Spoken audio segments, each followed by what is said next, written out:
Greetings, ladies and gentlemen. It is day 3 of the Gauntlet. I have made it back to maps. I'm currently level 79, the Caustic Arrow Raider. So I decided that I was going to farm out a mastermind attempt in Act 9, as a lot of the other top runners are doing, and I got myself the Devouring Diadem. But I was in Act 9, and I had previously died on a character that had done master missions in T5 maps, so 2 of the safe houses that I had to do were at monster level 72, as well as the mastermind fight. So that was crazy, but I got the Devouring Diadem. I actually dropped a T6 map in one of those safe houses while I was still in T9 maps. So it was crazy. So afterwards I pushed to maps. We're here. I'm done nothing but farm T1 maps, and I have this frozen cabin, and I just got a divine vessel. That's freeze immunity for me from Soul of the Bride King. So I'm going to run that and this lava lake map, because as of right now, still no one has acquired the bounty to collect the full set of Vol skill gems, which I need a Vol breach for. And these div cards drop from breaches. So it's pretty much I'm at the point where I'm just smashing maps trying to find breaches, and I'm 1 porcupine card away, but I need essences to be able to craft that into a +2 bow. My gear's not amazing. Not happy with my resists and stuff. Not happy with the movement speed, but I need more chaos orbs to be able to actually get this stuff crafted. Ideally, I'd like to remove this lightning res for a chance to take physical damage as fire and lightning on this chest. Quiver's bad, but getting the Devouring Diadem in allowed me to throw in Malevolence with my Termination and Grace. I could drop Clarity at that point, and then I was running Vitality for the next one, but Defiance Banner fit in here. With some more mana reservation efficiency, I could probably sneak a Skitterbots in here over the Defiance Banner. I think the Chill has a lot more effectiveness in a event where everything has this additional speed. So the Chill is really good. Also, I have removed Despair. Since I got the boost of damage from Malevolence, I decided, okay, I can take this opportunity, since I'm getting that extra damage, drop a damage curse, and I'm using Bane with Enfeeble and Timp Chains. So casting Enfeeble on stuff to help take less damage, which is pretty nice. I'm in a much better situation at level 79 than I was last time, and there's lots of gear that just needs fixed. Not ailment immune in any way at all. Got reduced effective shock flask. And I have a freeze and chill immunity mana flask that I can't get rid of yet, because it is my chill and freeze immunity flask. So that, I think, is where we're at. Yeah, I also put Withering Touch in place of the Void Manipulation of my Toxic Rain. So it's just Toxic Rain, multiple totems, Ballista Totem, Withering Touch. Now, it has seemed to me, which maybe I'll find a rare in this map. I'm skipping the boss of these T1 maps that take forever to fight the boss. It's really just kind of blast through and try and find a breach and not die. And I also I dropped my Steel Skin, threw in a Cast on Death. Not Cast on Death, Cast on Damage Taken Molten Shell with a Vol Molten Shell, which means it takes longer to build up the initial charges for the Vol Caustic Arrow and whatnot. Unless enemy dies too quickly. You need to find something tanky and just watch how the Toxic Rain Totem's damage ramps super well. it just really shows that whatever I was doing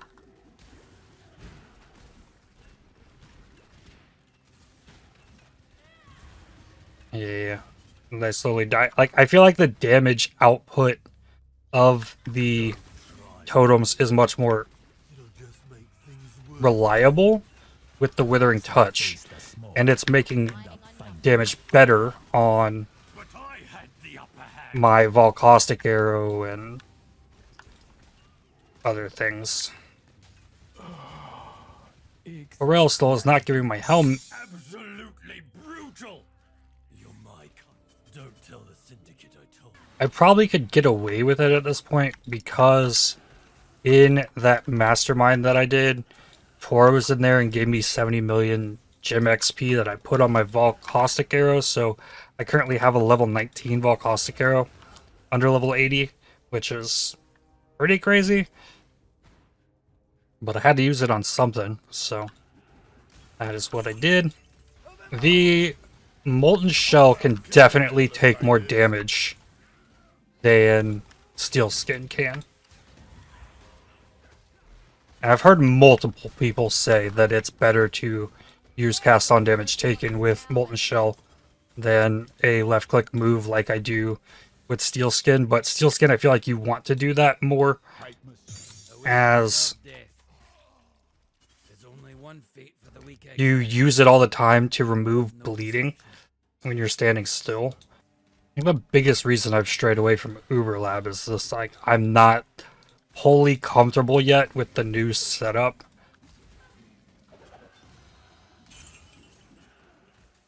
I think my Caustic arrow is doing slightly less damage without the Despair, which I'll work that back in if I can get an additional curse somehow.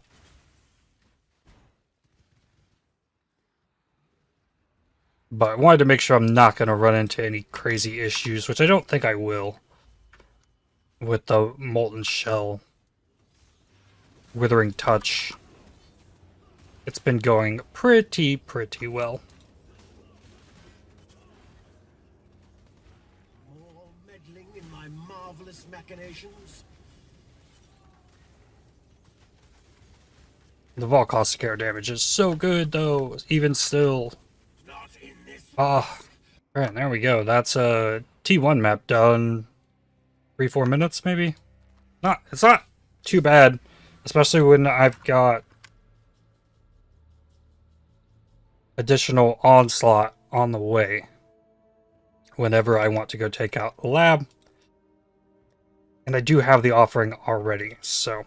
Okay, so I guess let's do my first non-T1 map. So this map has more monster life in Feeble. Nothing to increase monsters' damage. 2 rogue exiles. Should be okay. I'm gonna do like no damage in this map probably, but if I die in this map, that would just be tragic. It wasn't really in my plan to use the Devouring Diadem for this build. I need a Devouring Diadem for the Storm Rain plan, but we're not there yet.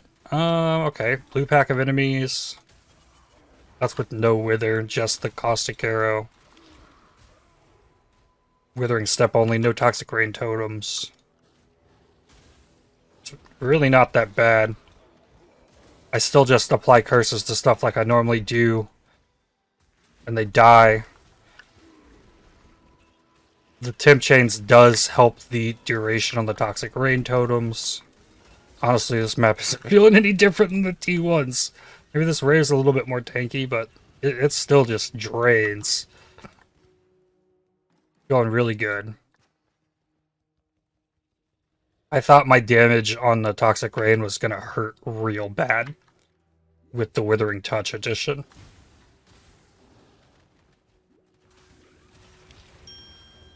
But since I can probably use the totems to like guarantee apply Wither, I could probably get out of this Withering Step and use a more reliable movement skill, like a Flame Dash or something. With all the Onslaught, I have such good cast speed that I could get away with using a skill like that. I also, like, I've not spec'd into skill effect duration yet. I got increased area of effect while wielding a bow here instead of blink and mirror arrow cooldown recovery. I noticed that I was just running around a lot. It's probably still hangover from playing Ruthless that I run.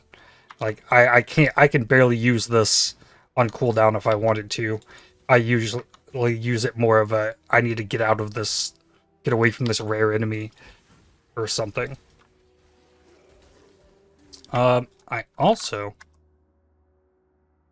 took this inside piece here for the cast speed on curse skills as opposed to the area effect because I got that area effect mastery. So it technically saves me a point up there, but I lose 5% curse effect in the process, so I don't know if that's good. Having bigger AoE on the Bane is definitely a good thing.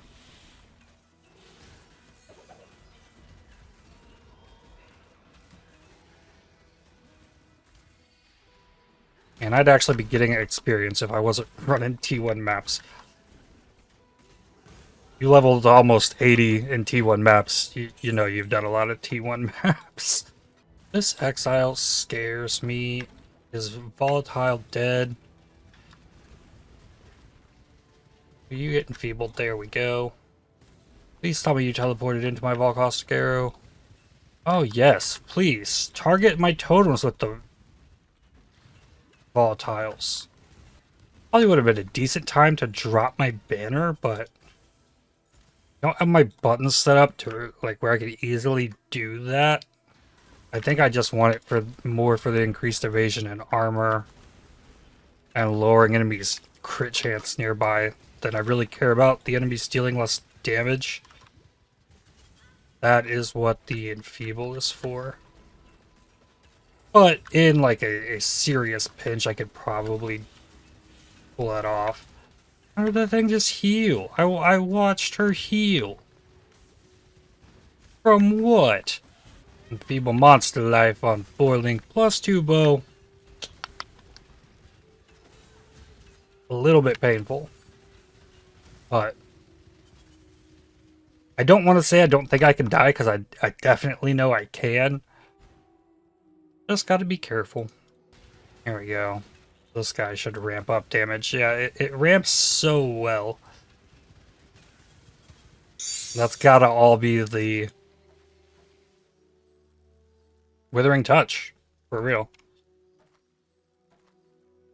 Because the damage just does not ramp like that normally. Alright. Let's do this. Get in with the Caustic arrow. He's tanky.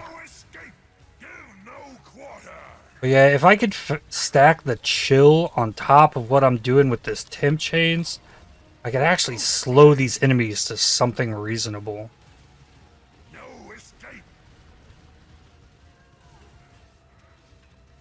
Another Caustic arrow. I'm still pushing Withering Step, but I can also now use Withering Step more for the elusive. Because I'm not going to be trying to reset it as often when I have my totems doing my wither for me. It's pretty nice. No escape. Ghost flame.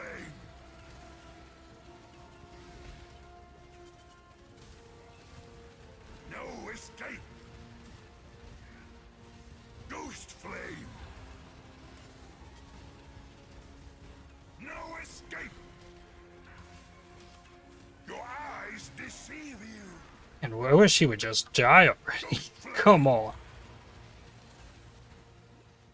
No escape.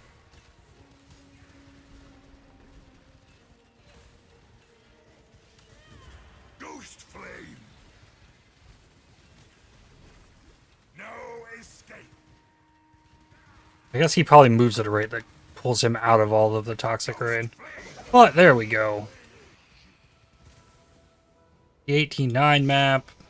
Another Atlas passive point, which I think I'm going to pull out these 2 points. Go ahead and guarantee myself an essence so I can start working towards a screaming essence of dread so that whenever I can complete the stack of porcupines, I can immediately jump into a 6-link +2 bow. Is the plan. So passive tree wise, I still need something for this jewel socket. I still don't have the hinder and maim. I had to get a determination mana reservation efficiency to make the reservation stuff work, but if I pop in here and get this reservation efficiency, I could probably fit skitterbots really easily. I'm also 2 points from Panopticon. That's an additional Toxic Rain Totem. So going from 5 to 6 is a 20% damage increase on the Toxic Rain Totem output total. And then there's also this mastery here, 5% of damage taken from your totem's life before you. That's solid. I have been kind of there's this skill effect duration here as well. I have been thinking about some way to like reroute, like pull out all of this up here and reconnect it through this bottom section so I can get ailment immunity, which is the plan when I have to come down here to get poison stuff. But I don't know, we're probably a ways out from that. Still don't have the mastery reduce enemies' life regeneration rate, but the big thing we got there, 100% chance to avoid being frozen. That's so huge. That's something I didn't have last time, but I'm not going to have to play as cautious with this mana flask now, which is good. So I will finish off level 80 and throw that in the POP. But that is all I've got for this one. I'd like to thank you for watching. If you enjoyed this video, definitely hit the like button, as it really helps the channel out a lot. Subscribe to make sure you don't miss more videos from me. If you'd like to help support my channel, please consider using the super thanks, the heart icon just below the video, or by joining to become a member. And I'll see you on the next one. Cheers.